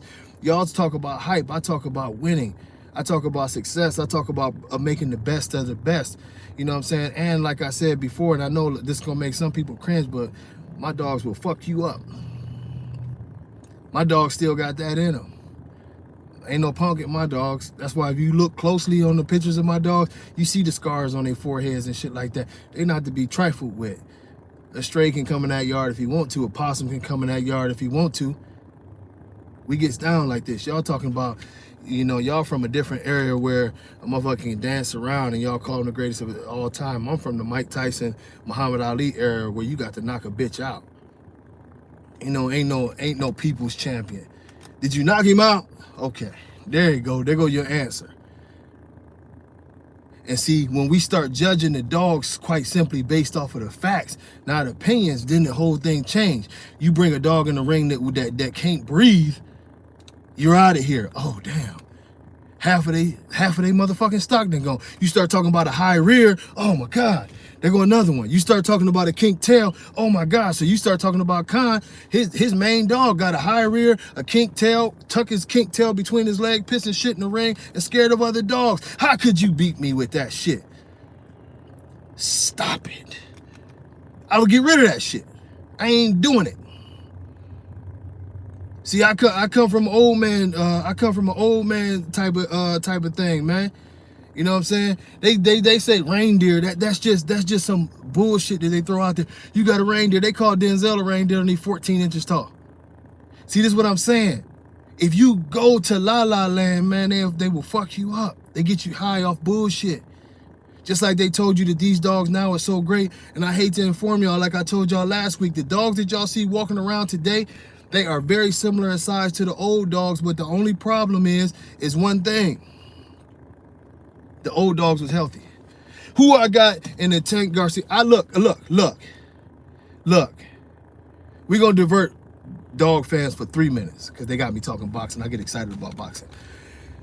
In the Tank and Garcia thing, I'm going to tell you. I like Tank. I'm a Tank fan. I got a problem though. That last fight, Tank was losing that fight before he knocked dude out. So Tank got those beautiful heavy hands where he can end the fight, but Garcia can end the fight too.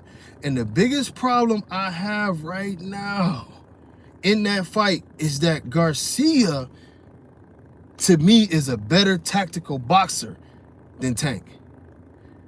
Now, Tank gets it in. I'm not saying he don't have no skill, but if you talk about, you know, footwork, movement, you know what I'm saying, just being tactical, to me, Garcia is the more tactical fighter.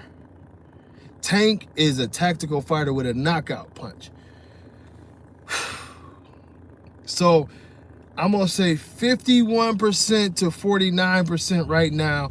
I'm gonna say Garcia, and it hurts me to say it, but just knowing boxing like I know boxing, I'm saying 51 to 49. Tank could still very easily knock Garcia out, but my God, it's always hard for me to pick the fighter who is showing that he's got a little more tactical skill than the other one, because that shit raises up in a big fight. But when you do, you know, but it goes back to that thing. Both of them got heavy hands. Tank just got Mike Tyson hands. Whew, man, it's a hell of a sport. You know, I hope, one thing I like is that Garcia is calling Tank out and Tank ain't backing down, because this is the first time in years where we've seen the top-notch boxers actually want to fight each other. This is what makes it good. You know, for years we got a chance to see Floyd run from every bit of competition until they was old and broke down. Then he do his thing. You know what I mean? And we missed out on the Pacquiao Floyd fight when they was both in their prime, which would have been a way better fight than that debacle of Manny popping around there with one arm. So I hope these two boys get in the ring, and I think it could be one of them things that we see 2 or 3 fights out of that. Y'all get me talking about fighting. I love it so much. Probably one of the reasons why my brain don't work now. But you know, I mean, this is this is the thing, and I'll say this over and over and over again, is that I'm going back to dogs now. Y'all, we could have a whole 2 hours about boxing, and I would love it. But anybody talking about reindeers and all that other shit that they try to do, see, that's that shit that they get going because they want to disrespect. They want to disrespect and take it away from what it is. And you know, those who do like boxing, it's the sweet science. You know, and dog show is another sweet science, because it is rules set forth for us to decide who the best dog is, not your opinion. You know what I'm saying? You know, fuck your opinion. It's just that simple. When I'm in the ring judging, fuck your opinion. I don't care how much the people outside of the ring want to, oh, he's a beast. Oh man, he fire. Oh, you tripping. I don't care. He got fucked up feet. He's got a bad rear. By the rules that are set forth on this paper, he cannot win this show. He comes in here with a kink tail. He's supposed to be disqualified. I don't care how many times they change the rules. I will never let a dog, even every now and then I'll produce a dog with a kink tail. And I tell the person, this is not a show dog. This dog can breed for you, and maybe he can make himself or herself, you know what I'm saying, without the kink, and that'll be a show dog. But this dog right now, this is not a show dog. I don't care if it does have my names on it, and I don't care how slight it is. Because I will look, and if it's very, very slight, sometimes I will start to rub that tail. But if I feel that knot, if I feel any variation in those vertebrae, I cannot let this dog win. I still go by the original rules. You know what I mean? It's just, you know, and this is why our dogs are so far away from the world of the AKC, because you cannot go in there with obvious flaws and expect your dog to win. Hey Carlos, I ain't mad at you if you taking Davis. I ain't mad at you, man. I ain't mad at you. If that's who you, I just saw you put up Tank's name. I ain't mad at nobody who take Tank or Garcia. I just want to be sitting there with my drink and ready to yell at the screen. That's all. Boxing is getting exciting again. A lot of beautiful boxers out there, man. Young killers out there, man. You know, I even see some young killers coming up in the heavyweight division. So maybe boxing to get back to being what it is, and maybe some of these corrupt asses can step out the way. Boxing draws a lot of parallels to the American bully world, you know, because boxing has really put forth a lot of paper champions and pushed them a certain way, just like the American bully world, like, you know, just being realistic, like I told y'all about Samson. And this is the thing, like, man, people take it as like a big insult, but it's just the truth. Like, if you could tell me how a dog can be a grand champion and a nationals champion based particularly off of his front end, that's not the way the shit works. You know what I mean? His front end is glorious. If you just see, I mean, if I just saw Samson from the front, that is an incredible dog. But when you have that long limousine back, we're into show now. So as I've said, you should never, ever beat a dog like the bear. You just can't. You can't. You have a glaring issue that is popping up that is almost to the point of disqualifiable against other grand champions. You know, you can't win that way. I don't care who the dog is. You can't win that way. If I see something, it is what it is. Man, look, y'all see you got another one on there. Man, y'all pay those trolls no attention. Denzel was known for most of his career for how great his rear was. Hallie had one of the best rears in the history of the breed. Stop it. But it just boils down to, you know, we need to get back to where you should be at home and you should be able to look down the standard and evaluate your dog good enough to know that, hey, this is a show dog. Or if you start to see certain things with your dog and, you know, hey, it's not matching up to the standard, it's not matching up to this or that or the other, it's not the end of the world. It's just you got a great pet. You know, you got a great pet. You know, it's funny, man, Mark, these dudes, but you got to think, we're all grown people here. You have grown men, you know what I'm saying, that at the end of the day go on posts under fake names and this and that and the other. Denzel's rear is not slightly high. They just keep it up, you know what I mean? Now, like I say, I would break Denzel down. I wish Denzel would have had in his prime like some tight ass skin, you know what I'm saying? And his feet wouldn't have been so big. They would have been them tight cat paws. But as far as structure go, in his prime, I mean, it was what it was. You could, now his old man structure, you could start breaking them down, but your dog's structure changes. They get old a lot of times, especially when you get that damn old. But Denzel was what he was. The simple fact that here we go, you know what I mean? These clowns come out here. The simple fact that Denzel is that bad of a motherfucker that, you know what I'm saying, at 15 years old, with all he's accomplished, being in everybody's pedigree and their mama's pedigree, producing more champions than probably damn near any dog in breed history throughout multiple registries and grand champions, that you would have a grown man come on the show and try to talk shit about him. That speaks to his greatness. That speaks to his greatness. Y'all don't hear me. I'm going to talk about this dog because I don't even talk a lot about what Denzel is. But, man, look here. You got a grown-ass man. Big paws is my preference. If they're big and they're straight, it's cool. You know what I'm saying? Denzel isn't, but he's on his way. But see, the simple fact that you would have a grown-ass person that would come and talk shit about one of the greatest dogs in breed history that comes from the greatest stock ever, that have proven himself time and time again, that is in the greatest champions pedigree, that lived a long and incredible life, but you got a grown man that's coming on the live to talk about it. Man, that tells you that's a bad motherfucker. That's a bad. If it was the old me, I would say something crazy to you, like, you know what I mean? He's enjoying the fellatio. You know what I mean? He's enjoying your constant hatred of his greatness, and it would be remarkable. You see this all day, every day. You know what I mean? The dog won damn near every show that he ever touched. Won against the Giants. He won with an owner that was hated by the establishment. Little dude changed the game. Stop it. Even though they hated Denzel, they put Uno on their page for 6 years. They hated Denzel, and they had Uno on their page for 6 years. They was putting up pictures of me around they nationals and saying, arrest this man if you see him. All the while they got my blood popped up all over the damn national. Man, I love it. I love it. Like I said, the one thing about it is these people hate that dog so much that the man's career is over. Yeah, they put pictures up of me. They escorted me out the facility. They said they didn't even want me in the place. Yeah. They literally had the police that escort me up out of there. Little old me. Little old me after they talk crazy. You know what I mean? Like I told you, I can show y'all so much, man. It'll blow y'all mind the amount of hatred. It ain't just for Denzel, it's for me. But you know why? It's because I speak against the shit that they built on. You know what I mean? Let's talk about Dax dying.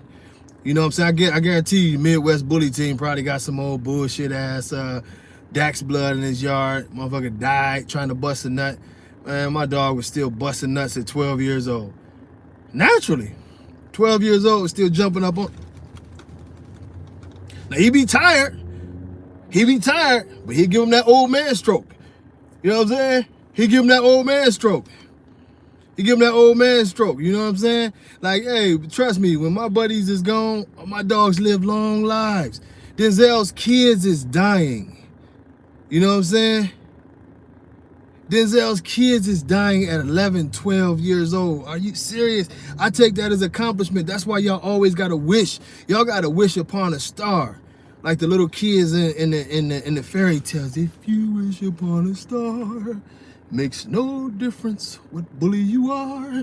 Y'all got to do that type of shit. Y'all got to wish death on the motherfucker because he lived so long. That's a beautiful thing. I ain't got to wish death on them raggedy ass dogs y'all breed. I wish they wouldn't die so fast. I'm getting tired of y'all taking all the wings. Every time you turn around, they want to put wings on the motherfucker. Y'all done heard me go through this routine a million times. That's why it's a wing shortage right now.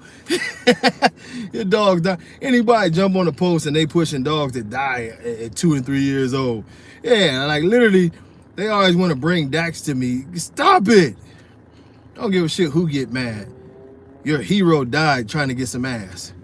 I wish Rihanna would have to get the pumping on my chest. Bullshit. I tear that thing up. We still going. Y'all gonna get me in trouble. I'm gonna get punched in the head or some shit. But it's just funny, man. It's funny. Like the American bully game is so comical because you really have these people and y'all hear them, and that's why sometimes I enjoy it because they really have the nerve to talk when their heroes are dying. You know what I'm saying? And you got people, oh, Cash was this, Cash is dead. Dax is dead. Miyagi died 257 times. And y'all kept on buying semen, and then he said, I'm gonna clone him. What the fuck is you cloning the dog for when you could just say another one is Miyagi? You could save that money. You could have saved that. This is what I'm saying. This is how asinine our community has gotten. We're giving champions to dogs with bad structure. We're giving championships to dogs that need ice packs and capes and shit to be in the ring. But they want y'all to believe that this is some world that we can really compete in. We can't compete in this world. You know what I'm saying? We can't compete in this world. You know what I'm saying? You putting up other people's names, Eugene Hobbs and this. I don't know Eugene, but more power to Eugene. You know what I'm saying? I'm just me. You know what I mean? And then in this shit that we do right here, I put my resume up against anybody's, including my good friends. And I guarantee you, even if they're above me, it won't be by much. It won't be by much. And that's the reality. You know what I'm saying? That's the reality. You can pull out every breeder and have your opinion if they better than me and this and that and the other. But I post my dogs and I do what I do. Hey Zeus, we might have it coming. I see some big nipples back there. Yeah, I have to use one of them straws. But you know, man, I don't get, look, because the one thing about it is, if a breeder is a real good breeder, man, I show them love. I'm not in competition with the breeders. I'm in competition for the breed. I seen 21 Blackjack. I actually had a beautiful 21 Blackjack son, Bolo, back in the day. Yeah, I wish I would have kept Bolo and saved some of Bolo with what I know now. But 21 Blackjack, Black Ace was better than 21 Blackjack. 21 Blackjack had a ton of body. I don't think he had the head to match his body, even though it was big, but it was something missing. Whereas Black Ace's head was just like, it popped with a big body. But Blackjack was a nice dog and a very, very nice producer. very nice producer. You know what I mean? I give credit to where credit is due. 21 Blackjack is definitely one of my favorite Gotti dogs. You know, all respect. That was Ed Shepherd's dog. He actually bought that dog from Cruz, from Bow Wow. Yeah, but yeah, 21 Blackjack was a very, very solid dog. I don't have nothing bad to say about the dog. I mean, it was amazing to see a dog that was vet scaling at 107, 108 pounds. He moved well, you know, and he was very well structured. Like if you would have had a chance to check out 21 Blackjack, you would have been surprised at how good that dog moved for his size. You know what I'm saying? It was just crazy. You know, it was just crazy that he moved very well. I mean, but the funniest thing about back then is that most of the dogs move well. You know, you could go through the gambit and they all pretty much move well. All of the famous dogs that you would know, the Things, the Monster G's, most of those dogs had very, very good movement. They were very, very well put together dogs. A lot of them were moved a little too damn good. Them dogs could get up on you fast, and a lot of them wasn't that nice. So, but you know, movement issues didn't become a thing until the last 10 years. You know what I'm saying? Yeah, movement issues didn't become, like if you look at Oscar Gomez's dogs, and you can go through the thing now, they're very, very heavy dogs. But overall, if you look at their movement, they have good movement. Some of them might not be great, but most of them have good movement. And you know, and they are big, heavy dogs, you know. King Kamali, you know what I'm saying? He moved like Michael Jackson. He was a good sized dog. Nemesis, to this day, one of my favorite dogs of all time. Really one of the most underrated dogs ever. Nemesis was gorgeous, man. Just one of the most gorgeous dogs that I've ever seen in life, period. His silver blue coat to that pretty ass face, the eyes, popping ass rear, nice shoulders, chest. Nemesis is truly one of the most underrated dogs that we've ever seen in this breed. Like I said, he just came along at the wrong freaking time when everybody was getting out of the big phase and wanted to go small. But Nemesis was great. You know, like I told y'all, out of the Gotti line dogs, my favorite has always been Monster J. Monster J was a fucking machine. You look at that dog from every angle, he was gorgeous, man. That was a badass dog.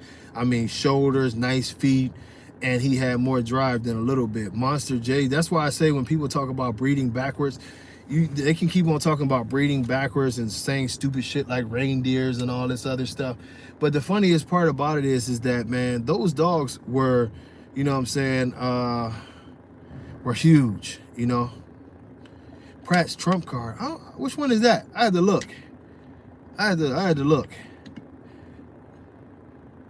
Now you got me thinking. I told y'all my brain is messed up. I'll have to look, and I probably have seen the picture a million times or just forgetting. But you know, it's you know, that's why I say that Kamali's litter mate. Yeah. Very, very nice. I seen him. He's bigger than Kamali. I seen him out in Florida. Yeah, I seen him out in Florida. Yeah, very, very nice dog. I wish, you know, I was trying.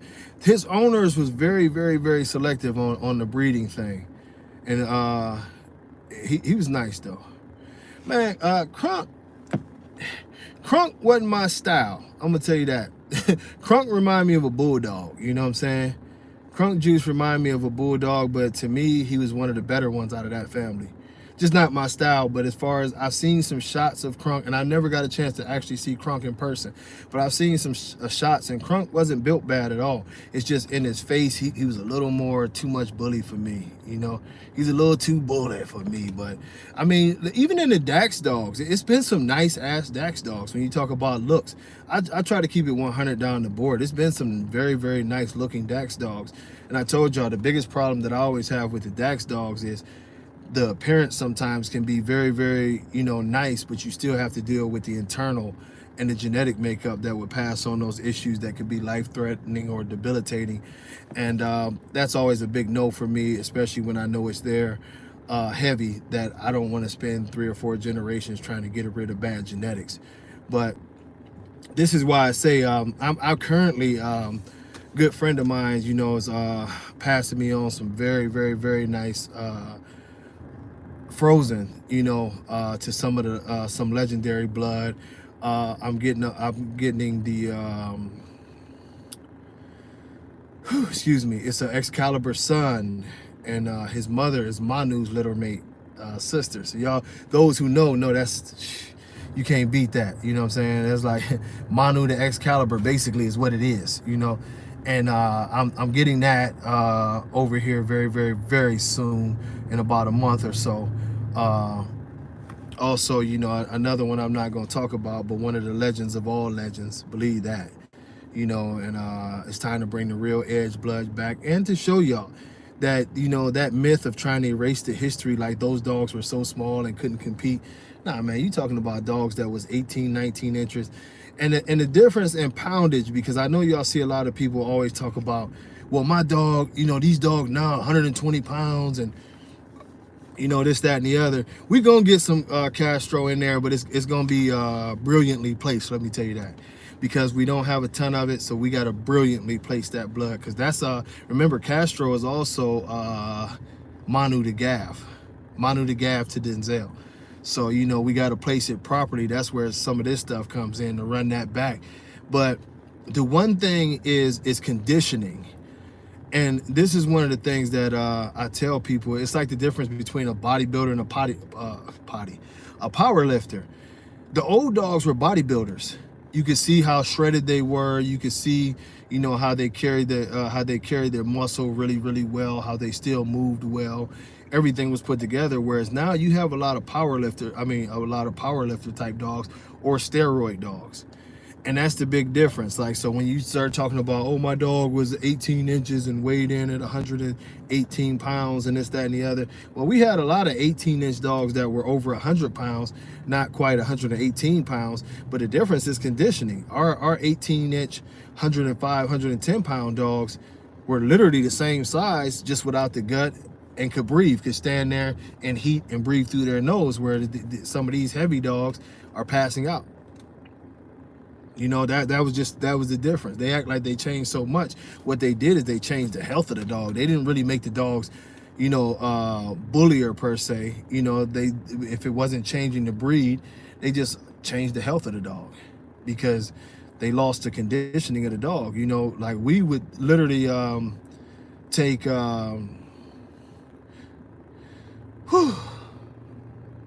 Red Lion. I'm gonna tell you, Red Lion messed up Camelot's blood. Red Lion, and the reason why Red Lion messed up Camelot's blood, is one good reason. They just kept trying to inbreed it. Yeah, that little crazy Asian dude, what's his name, Thon or whatever his name is, man, that mug would inbreed, and the dogs just, their feet turned backwards. And he would put sunglasses and gold chains on them, and the dog just sitting there with his feet like this. Red Lion messed up. And I'm gonna tell you something else about the Red Lion dogs. That inbreeding caused some issues with them motherfuckers. If you are into the big red dogs, right, do not get Red Lion blood. I'm gonna tell you, they are ticking time bomb. I have seen so many incidences where those dogs even attack their own fucking owners. Them dogs is, man, that brother screwed them dogs up, Jack. He put them dogs in a bad predicament, because they are temperamental. They're big as hell.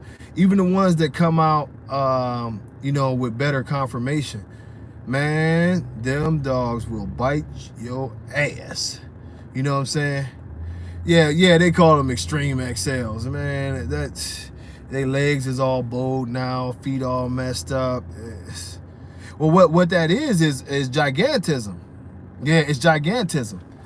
Yeah, and it messes the dogs up bad, man. Yeah, you know, it messes the dogs up bad. And then, like you say, what some of the XLs can get is a form of dwarfism, which sounds crazy, but they can get a form of dwarfism because they're already humongous dogs. And they can get a type of dwarfism too. It's so many genetics, you know. When you're trying to build a dog or build a breed, you want to simplify the genetics. You don't want to make it harder, man. And these people have made it absolutely, positively, incredibly hard to do these things. And this is why I'm saying that trust and believe, we are going to open a set of stud books that is going to allow to bring in clean staffies and clean American Pit Bull Terriers to people's programs who want to go that route, and and really get back to the sweet science of making a healthy dog. And really, it's the only way right now. I thought long and hard, and and sometimes the easiest way for me in my own yard is to say, well, how would I bring about this, or how would I bring about that? And a lot of times I just kept going back to I've even been out here looking for that gaff blood. Like, damn, if I had some of that gaff blood, I could do this and I could do that and I could do this and I could do that. And it's just really cleaning up everything. You know what I mean? Man, Remy, I'm going to get the Remy people back out of the trenches. But, Remy dogs, that's some of the best blood out there right now. They still have the original American Bully genetics, because one thing about them is a lot of the Remy dogs are bred tight, but they're not bred to the other stuff. Most of them. Some of them are because you had the Rim Bull. What was it? The Rim Bull shit. You know what I'm saying? So they did some weird stuff with the Rim Bull, but other than that, you know what I mean? You had some top quality dogs that come through there, man. Some stuff that I really would love to get my hands on, because right now, I hate to sound like the bearer of bad news all the time, but we're in catastrophic mode. We're in a mode that we have to step our game up to improve the health of these dogs. Like, none of y'all really want a yard full of dogs with health issues. The shit's just not fun. I've seen so many people, and what's crazy is I'm not even on social media nearly how I used to be, but I've seen so many people that are on social media just crying about the fact that, like, damn, man, I'm leaving these dogs is, they unhealthy as fuck, and and you keep getting that speech, and you're just like, wow, you know what I mean? Wow. And this is not the way it was supposed to be. We never had those problems of health issues. Like I said, y'all, I don't care what breeder you're buying them from. Let me not say that. What so-called extreme breeder you're buying them from nowadays, you know what I'm saying? They cannot explain to you how they can promote DAX. Like a heavy DAX yard, something that I heard that Samson's people are into. A heavy DAX yard, DAX, and promote health. It makes no sense. The one thing that we learned about DAX is that the shit was unhealthy. The good breeders of DAX blood have learned how to balance and sort of breed it out and make it healthier, but it's taken them some time. And most of them that I've talked to have said ultimately they just bred away from DAX and wouldn't allow that stuff to be compounded too heavy. And if it got down to a point to where it was basically out and they saw somebody else who had did similar stuff in their line breeding process, maybe they would do some DAX on the other end. But most of it was just about the process of breeding out. So if you don't have multiple generations to breed the stuff out, and you're willing to wish upon a star that this dog can live long enough for you to do it, that's the way to go. I haven't seen the lounges, what the lounge did with Bistro. Yeah, I haven't seen what the lounge did with Bistro. Kev is my dude. His dogs are a little bit too bully for me also, but I know his dogs can work and his dogs can go and everything. So if he teamed up and did something with Bistro, it might be a good blend, knowing what he has, but yeah, I haven't seen it, so I don't want to speak on it. But Kev, yeah, Big Kev is a good dude, and definitely know how to breed some damn dogs, you know what I mean? So I got to check in on that. But I like my Bistro blood. I like the origins of Bistro's blood. It's just, if you look back through Bistro, especially on the dad's side, it's just so much like great blood there. From Lock and Load to Homie to going back to Heartbreaker and Nemesis. It's some great blood behind there. And as we've always said, trust the blood. I think it's a must that you trust the blood. I think it's a must that you breed a certain way. You know what I mean? And Corrupt in himself was a very extreme dog, but I've noticed that even with Corrupt's blood, and I got a little bit of that, man. Corrupt, man, if you put you know what I'm saying, corrupt to the right edge dogs, it made some incredible dogs, you know. Yeah, Rube, exactly. It takes some time. You got the ones who I know that, you know, it takes some time to manipulate them genes to get those issues out, you know, and you got to have some good blood with it. Yeah, corrupt was a hell of a dog too, though. Not my style when I seen him, but after I seen what he produced, it was crazy. You know what I mean? It was crazy. Now, you know, this is one thing I will say before I get off here, especially for people who are just getting into breeding. This is the pitfall that you always have to avoid. And this is what I'm saying is that no matter what the dog is, as you've seen me say, I've seen some very, very badass Dax kids. Do your research to understand what's behind the dog before you go doing your breedings. Because phenotype only gives you a small part of a story. You can get two very, very terrible dogs and they'll produce a very, very nice dog. That doesn't mean that that doesn't mean that the genetics change.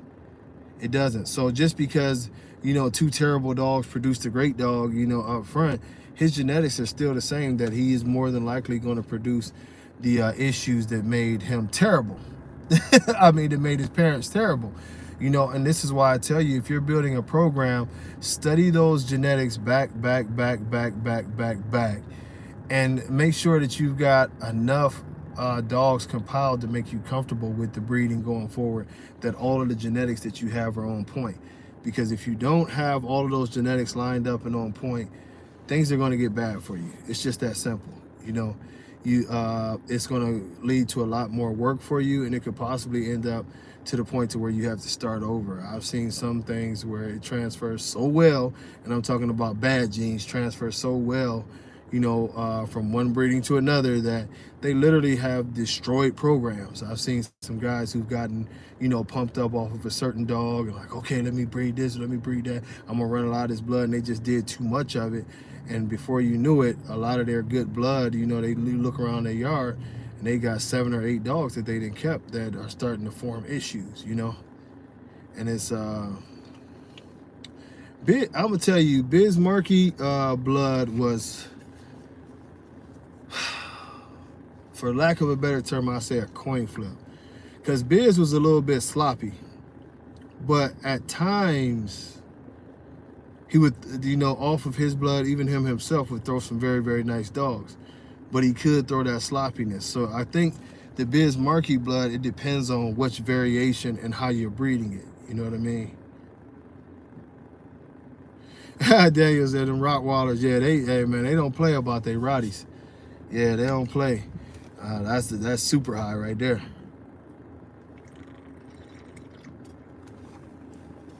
But you know, it's you know, it's a lot of dogs like that throughout the history of the breed, like we were just talking about with what's going on, Braden. That I'm gonna tell you, you can look at their pedigrees and get a very, very good story. But it's also very important to look at their offsprings to see which part of those chromosomes and those genetics that they're throwing. Because sometimes you'd be surprised. It'll be the dog that doesn't look as much like the mom or dad that you're in love with that's throwing the mom or dad more so than the dog that looks like them. You know what I mean? So you know, we have to stay on top and we have to stay on point of everything, you know, because it's a rough grind, man. It's a serious rough grind, and we just got to make sure that whatever it is that we're doing with our genetics, we have to get our gene pool together. You know, over the last couple weeks, hearing Dave Wilson say that, you know, what are they called? Merles were a part of the original stud books, and every time you turn around, something is a part of the original stud books. I'm gonna be honest with y'all, the ABKC never had an original stud books, and I'll finish by telling y'all this so we can stop that lie. The original ABKC was started, and it was started very, very fast. Oh man, what's their names? It doesn't matter. The twins. And I told y'all my memory's jacked, but I should remember my guys' names. But Adrian and Alfredo. Now the twins was running the ABKC out of a spare bedroom in their own house. You know what I mean? And it sort of took off. But what happened is, of course, both twins, one of them was married, the other one had, you know, they both were working and everything. And stuff got piled up. You know, we started taking the paperwork in very, very quickly.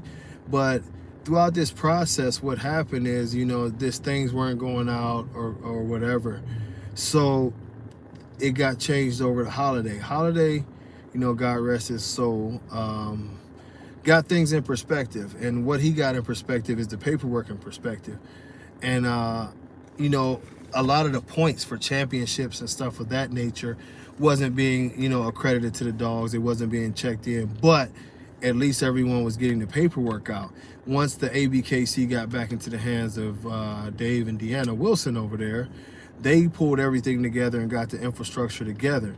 Now, why I tell you, you know, that little part, and there's way more to it, but including Dave, Robin, Holiday of like 60, 70 grand, but we won't get into that, is that it became on the fly that pretty much every American Bully dog and any dog that was transferring from an American Pit Bull Terrier and claiming that it was an American Bully could be registered. There was no like original stud books. There was no original organization because, to be honest, at that point in time, nobody knew what it took or what it was like to start a registry. The ABKC was just basically ran like a giant fun show from the beginning, and it was judged better though. You know, it wasn't ever like, they never, like, this is why, what is damn near 20 years into the game, you can't recall. The only two dogs I can ever recall being banned was Miyagi and Bullseye. And now Miyagi and Bullseye are actually allowed, you know? So, you know, it was never a thing to where they had settled in on who was allowed in and who wasn't. So let's stop with the belief that there was ever any official stud books. It wasn't. Dave gets that term, you know, basically off of reading books on the origins of how certain breeds were started. And this was too far gone. Like, when you have other breeds that were started, they were started by a few people, or, you know, and it was very, very controlled. By the time the ABKC was started, it was plenty of gray line dogs out there. It was plenty of Gotti line dogs. It was plenty of dogs that were registered UKC that was already, you know, bully dogs and everything from different yards. And it was out of control from the get-go. And what should have been done at that point in time was this. It should have been a situation to where immediately we started trimming the fat, so to speak. So finding the dogs who didn't belong, who didn't fit what we were supposed to be doing, and getting rid of those dogs. We would have had to work backwards to get our stud books together, which we didn't. They never eliminated anything. And when you opened it up like that, it continues to run that way. That if you ever find, anything that should be kicked out of the American Bully breed is never kicked out. And by doing it that way, of course, you're going to have a free-for-all. And that's what we have. If pink American Bullies or hairless, and, you know, they want to do the fluffy and this, I guarantee you the ABKC will find a reason to say that, yeah, there was always fluffies in the American Bully if it's a lot of money in there, you know? That's just the way it's always been done, unfortunately. And that's the way it'll be, man. You know, so I hope